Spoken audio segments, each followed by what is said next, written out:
é do SOS Guará? Eu gostaria de fazer uma denúncia. Qual o meu direito como consumidora? A gente está precisando de ajuda.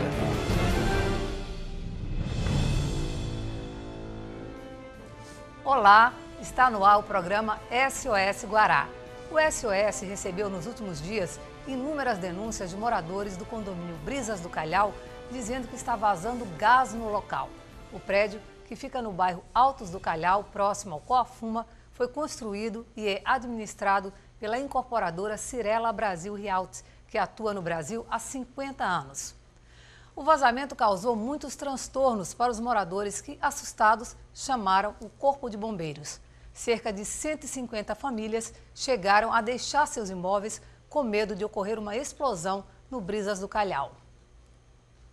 Em São Luís, uma série de fiscalizações entraram em vigor após o incidente da Boate Kiss em Santa Maria, com o objetivo de evitar mais desastres onde circula um grande número de pessoas. Mas apesar do Corpo de Bombeiros da capital ter intensificado as vistorias, isso não foi suficiente para evitar novos problemas.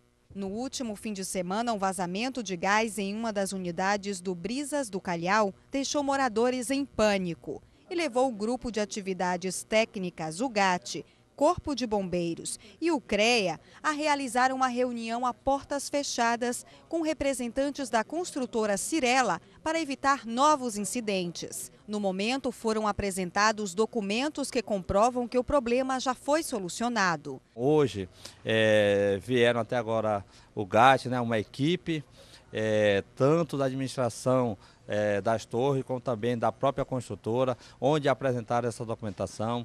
A central de LP será desinterditada, porém, na sexta-feira, nós iremos continuar a vistoria, porque existem outras reclamações, além do vazamento de LP, com relação a sensores que não estavam funcionando, iluminação que estava faltando, extintores alocados em locais não adequados. Então, por isso, há necessidade de continuar esse trabalho. O laudo apresentado pelos representantes do edifício mostra que um teste de pressão foi realizado por 2 horas para comprovar que não existe mais vazamento de gás. Mas, para evitar que o prédio seja interditado, uma vistoria será realizada ainda esta semana. O que preocupa o Corpo de Bombeiros não é apenas o vazamento de gás, mas também a falta de sinalização para uma rota de fuga e a posição dos extintores de incêndio em locais inadequados. O mau posicionamento de equipamentos de segurança em locais de grande circulação ou rachaduras no teto podem causar desastres.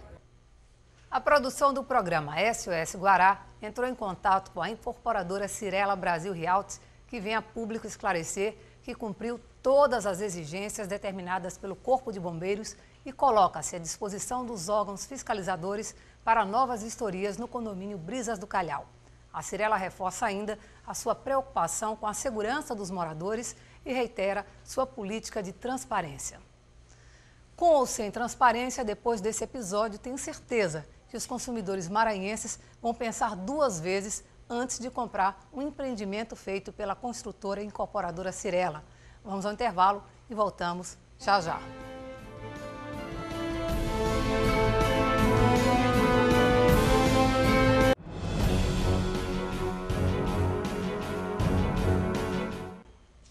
A Cyrela é uma das incorporadoras com maior número de reclamações junto aos órgãos de defesa do consumidor.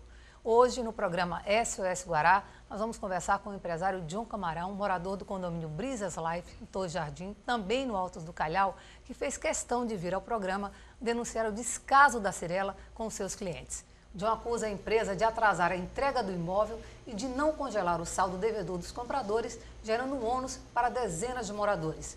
O empresário John Camarão está aqui no nosso estúdio para dar maiores detalhes sobre o caso. Obrigada por aceitar nosso convite e vir participar aqui do programa. Prazer, meu Mônica. Queria que a gente começasse explicando, quando é que você fez essa compra e o que aconteceu durante esse processo. Pois é, Mônica, em fevereiro de 2011 eu adquiri o imóvel na planta, em outra construtora, e no contrato estaria o prazo de até novembro de 2011 para a entrega do imóvel. Não ocorreu em novembro de 2011. Em fevereiro de 2012, a Cyrela entrou em contato comigo, informando que o imóvel estaria pronto para ir financiar. Chegando lá na Cyrela, eles me informaram que eu não poderia financiar pelo banco escolhido por mim, no caso a Caixa Econômica Federal. Teria que ser financiado por um banco que eles tinham uma parceria. Te deram que opções de financiamento? Que bancos? No Banco Itaú, Santander e Santander. Que não é interessante pelas taxas Não era né? interessante porque as taxas eram maiores do que a Caixa Econômica. Certo. Então eu falei que não tinha interesse em financiar pelo banco sugerido por eles, e eles pediram que eu esperasse até sair a matrícula individualizada do imóvel. A matrícula individualizada ocorreu no mês de setembro de 2012. Eu voltei à Cyrela para financiar o imóvel e, para minha surpresa, eles não congelaram o saldo devedor de fevereiro até setembro. Eles queriam que eu arcasse com o ônus da atualização do saldo devedor. Não concordei e procurei a via judicial para resolver o meu problema. E aí você entrou na justiça, me conta desse processo judicial, como é que está? Eu solicitei na justiça uma liminar, caiu na 4ª vara, foi concedida a liminar, ingressei no imóvel em fevereiro de 2013 e por meio da liminar da justiça. Você tinha tentado antes um acordo com a empresa e não conseguiu Tentei várias negociar. vezes, inclusive fiz várias notificações extrajudiciais para tentar um acordo, para achar a melhor maneira para eu financiar o imóvel, e eles foram irredutíveis, não quiseram entrar em acordo, disse que o jeito era aquele, se eu quisesse, era para ser assim, então procurar a via judicial. E aí, quando é que fizeram a entrega das chaves do seu imóvel? Eu ingressei no imóvel em fevereiro de 2013, através da ordem judicial, porque se dependesse deles, até hoje eu estaria nesse impasse, de saber se eu arcaria com o ônus da atualização ou não. E aí, quando você entrou, o imóvel era aquilo que você estava esperando? A qualidade do acabamento da Cyrela deixou muito a desejar. Inclusive, eu tive que reformar todo o apartamento. Se você olhar o apartamento da planta, ele que está hoje é completamente diferente.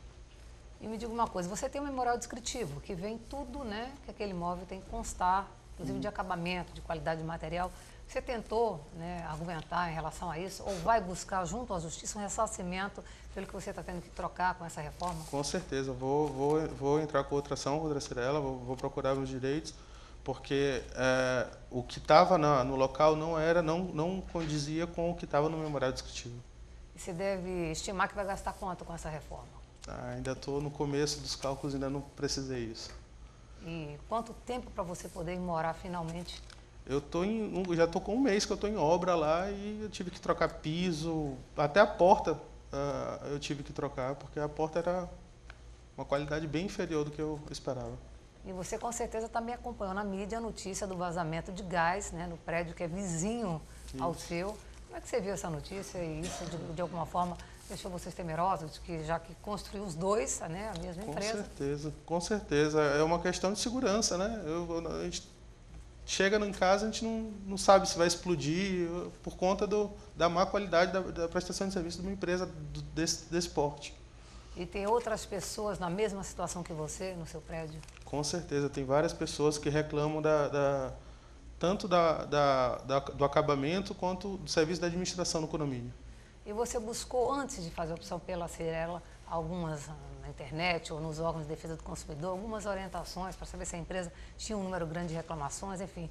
A gente sabe que hoje no Brasil aumentou em 400%, por exemplo, no Procon de São Paulo, reclamações de moradores que compraram imóveis na planta e que houve um atraso na entrega do imóvel, que foi o seu caso também aqui da Cyrela. Então, você teve essa preocupação como consumidor de antes estar respaldado para saber, né, se a empresa tinha credibilidade junto ao mercado? O que acontece é que a Cyrela já fez um outro empreendimento aqui na cidade, está na mídia toda hora, então eu pensei que não teria problema com a empresa desse porte, né? Pensei que como é uma empresa grande, deve cumprir com os prazos, deve entregar com uma qualidade boa, e não foi isso que aconteceu. A realidade é completamente diferente. E para quem vai morar, e mesmo para quem comprou um imóvel nesse local para investir, com certeza vai ser prejudicado, né? Com Porque certeza. diante dessa boataria, desses fatos todos, né, o valor de mercado deve cair. Com certeza. Muita gente que tinha procura não vai mais porque não sabe se vai comprar um imóvel que pode explodir daqui a um tempo, desabar, como caiu o muro anteriormente também, o muro de contenção. É a realidade. E quando você verificou essa questão da qualidade do imóvel que foi entregue, você chegou a chamar os engenheiros da Cyrela para uma vistoria, para que você pudesse mostrar o que te desagradou e pediu uma reforma? Eu pedi, depois do que foi entregue as chaves, quando eu recebi as chaves, eu chamei o mestre de obra lá, o responsável, para olhar a questão do acabamento e tudo. Ele me falou que a única coisa que ele poderia fazer é agendar uma troca de piso e um possível reparo, mas o que foi entregue ele não poderia fazer mais nada. Mas estavam falando que houve erros grosseiros de engenharia, de não ter o ralo, por exemplo. A questão do banheiro, Cabimento, né? Eles botaram um ralo no box, mas esqueceram do ralo embaixo da pia, da outra área molhada. Isso dificulta na limpeza. É bem complicado, né? Ficar com um banheiro que não possa lavar. Me diga uma coisa, você chegou a reunir com outros moradores que estejam na mesma situação para uma ação coletiva que eu acho que tem mais força, né? Eu não procurei os outros moradores para entrar com uma ação coletiva, mas eu tenho conhecimento de várias outras pessoas que estão na mesma situação que eu. Ok, eu quero agradecer a sua participação aqui no SOS Guará. Queria que você fizesse as suas considerações finais, conversando diretamente com os nossos consumidores que estão sempre ligados aqui no programa. Eu sugiro que quando os consumidores forem procurar adquirir um imóvel novo, pesquisem melhor, porque para não ficarem na situação como eu estou agora, comprando gato por lebre, porque o que eu comprei foi uma coisa e recebi da empresa outra. Ok, obrigada. Obrigado a vocês. Pela sua participação aqui, nós vamos ao intervalo comercial e voltamos em instantes.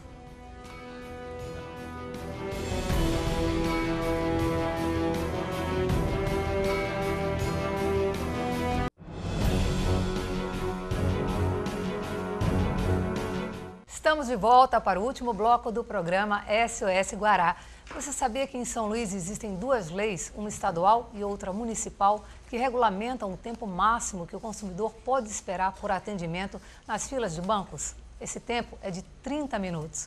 O problema é que nenhuma dessas leis saiu do papel.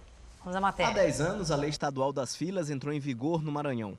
Quando foi aprovada pela Assembleia Legislativa do Estado, um dos artigos destacava que o cliente de qualquer estabelecimento bancário deveria permanecer na fila de atendimento por até 30 minutos.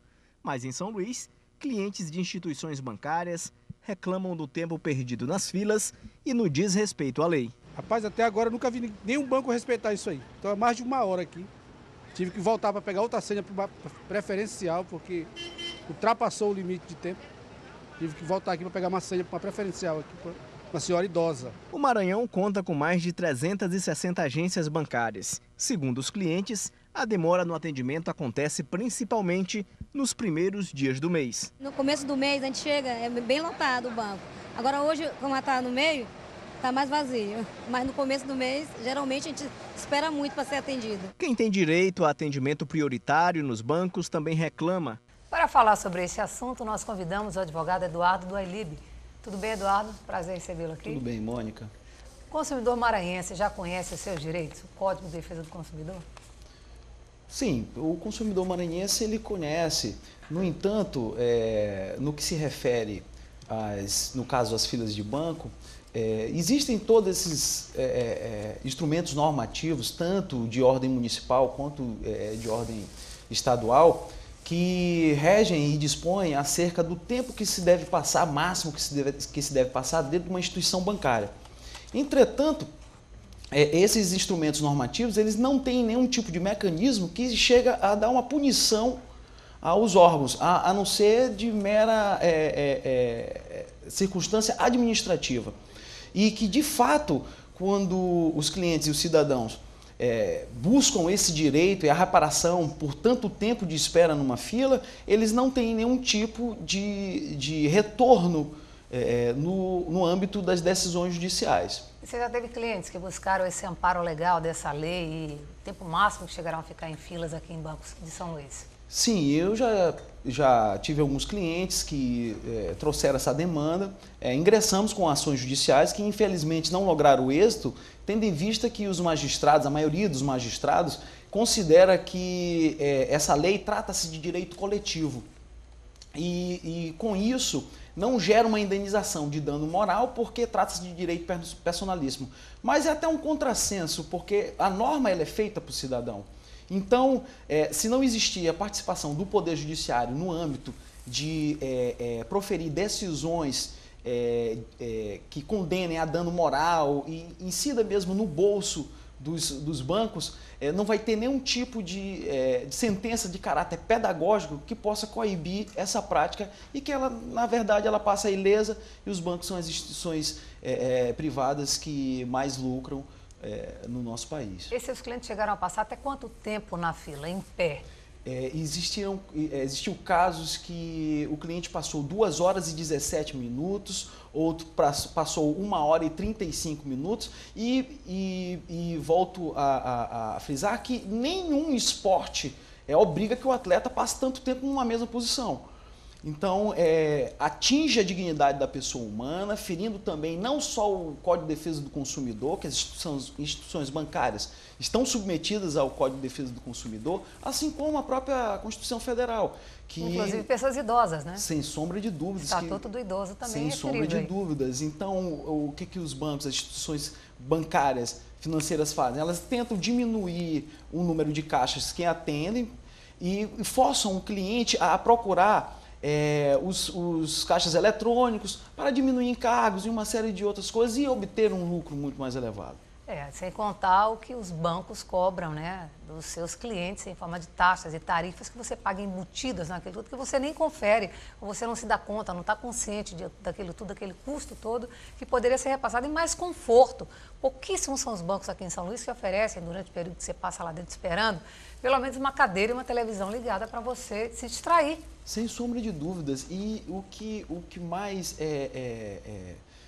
me deixa transtornado com essa situação é porque existem determinadas transações que você só pode fazer na boca do caixa. E às vezes você só se sente seguro fazendo na boca do caixa, mas você não tem condições psíquicas de se manter por mais de 2 horas sem que você tenha que ir no banheiro, sem que você tenha que tomar uma água, sem que você perca, porque hoje, quer ou não, principalmente para profissionais liberais como nós, tempo é dinheiro. Imagine você passar 3 horas para sacar um alvará, nós que temos costume de ir em banco, passamos por essa situação vexatória. Imagine o cidadão de bem, o cidadão comum que depende desse serviço para que possa ter os seus direitos garantidos e a tranquilidade dentro das suas relações financeiras. Eduardo, a gente vê que tem aumentado bastante uma modalidade de crime aqui em São Luís, que é a chamada saidinha bancária.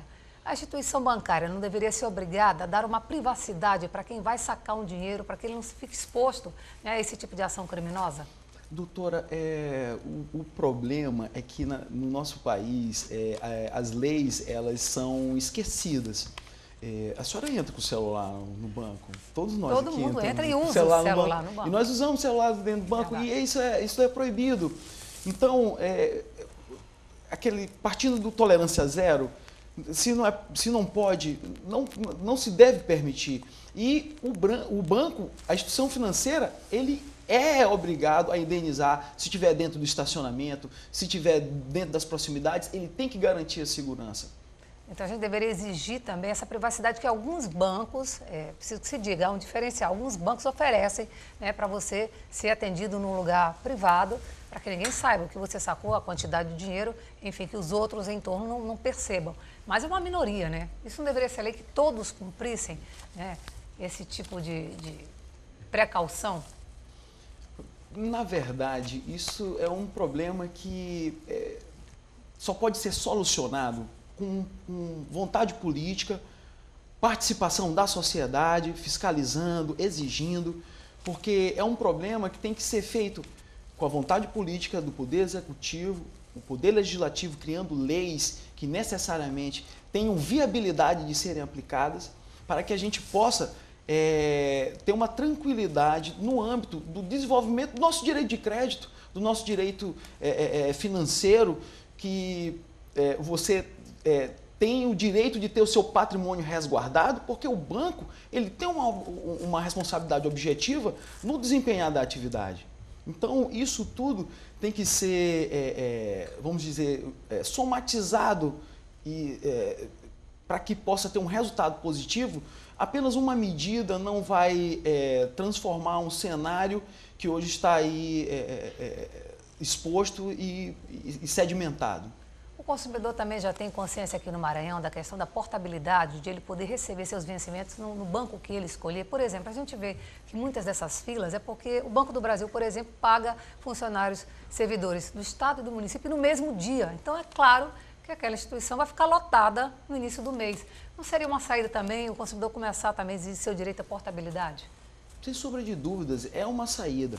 No entanto, quando a instituição financeira pactua e contrata com um órgão público, ela tem que ter, no aspecto estrutural, físico, pessoas, material humano capaz de comportar toda essa demanda que ela sabe que vai ter. Então, nós chegamos aqui e dizer que mas o consumidor pode ter uma alternativa de receber onde ele quiser. Mas nós estaríamos repassando o ônus da responsabilidade da segurança das transações e do tempo de espera nas filas para a parte mais fraca na relação consumidor, que é o consumidor. Então, o que se quer é que essas instituições, o poder judiciário, o poder legislativo e executivo tomem medidas para que amenize o sofrimento dos cidadãos nas filas de banco e dentro das instituições financeiras. Ou pelo menos contratar uma mão de obra extra durante esse período, que é o período de pico, né? Você tem uma demanda muito maior, né, de usuários que vão ficar concentrados ali. Já dá para perceber, pelo menos naquele período, dá para ficar com 2, 3 caixas e as filas vão ficando ali quilômetros. Tem gente que fica esperando lá de fora, porque já não comporta, né? É um absurdo. Como é que a gente pode exigir isso, doutor? Tem um caminho. Doutora, é pela via judicial, mas se isso não for um atentado à dignidade da pessoa humana, você ficar esperando, pegando chuva, sol, nesse calor infernal, os magistrados que acham que isso é direito coletivo e que não dá indenização de dano moral, Vossas Excelências me expliquem do que se trata, porque eu não consigo entender, nem eu, nem os meus clientes e outros que não lograram o êxito. O consumidor maranhense está ficando mais exigente. Você vê na Europa, né? Nos Estados Unidos, então, nem se fala. O pessoal processa por tudo e por nada. O consumidor aqui no Maranhão já tem essa consciência de que precisa se respaldar junto à justiça para poder ser respeitado em muitos casos? Sem sombra de dúvidas. Infelizmente, não deveria ser o caso. Mas o consumidor maranhense, ele está preparado para confrontar qualquer tipo de situação que seja vexatória, que lhe traga prejuízo no âmbito das suas relações de consumo. Ok, queria que você fizesse as considerações finais, que o programa está chegando ao final. Bem, primeiramente agradecer o espaço para falar sobre um tema tão pertinente, quer queira ou não, toda a população brasileira depende dos serviços bancários, tanto para pagamento de conta quanto para aferir crédito. E seria interessante que mais espaços fossem abertos para que esse assunto fosse amplamente debatido, e falo para todas as pessoas que se sentirem lesadas, procurem seus direitos, independente do entendimento do Poder Judiciário e das leis que não possuem mecanismo, pois só assim nós poderemos mudar esse cenário e conseguir um contexto mais benéfico para todos. Ok, obrigada pela sua participação. O programa SOS Guará chega ao fim. Desejamos a todos, né, um excelente dia. A gente se vê amanhã. Se você quiser participar do programa, ligue 3194-1980 ou envie um e-mail para sosguará@tvguará.com. Até amanhã.